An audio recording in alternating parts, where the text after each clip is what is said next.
Monsieur le Président, Monsieur le Vice-président, Monsieur le Président du Césaire, mes chers collègues, contrairement à ce que vous venez de dire, Monsieur Hortefeux, il n'y a pas en effet vraiment de quoi être très fier et se réjouir, je trouve, de ce bilan d'étape. Alors que les autres régions ont utilisé leur CPER pour fixer des objectifs communs avec l'État et financer des projets qui structurent leur développement, en Auvergne-Rhône-Alpes, on est assez loin de cela.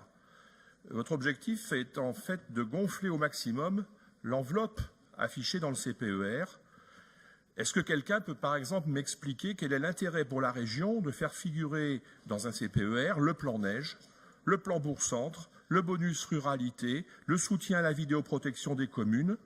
N'y aurait-il pas d'autres objectifs stratégiques que l'on puisse partager avec l'État pour assurer l'attractivité et le développement de la région?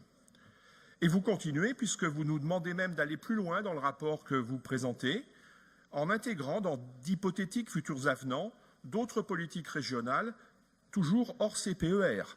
Je parle du plan montagne, du dispositif village remarquable, de compléments au bonus ruralité et bourg-centre, de potentiels compléments aux interventions régionales sur la vidéoprotection. Mais pour la vision stratégique du territoire, là, on repassera. Et puis, où est l'État dans tout cela et va-t-il financer ces dispositifs? Sera-t-il co-signataire de ces futurs avenants? La meilleure preuve que votre stratégie ne fonctionne pas, ce sont les taux de consommation que vous nous présentez, notamment sur des thématiques pourtant majeures pour la région. Le CPER se termine dans un peu plus d'un an, et voilà où nous en sommes en ce qui concerne la consommation des crédits régionaux. 35% sur les petites lignes ferroviaires, 7,5% sur le volet emploi, 17% sur la culture, 18% sur la politique de la ville.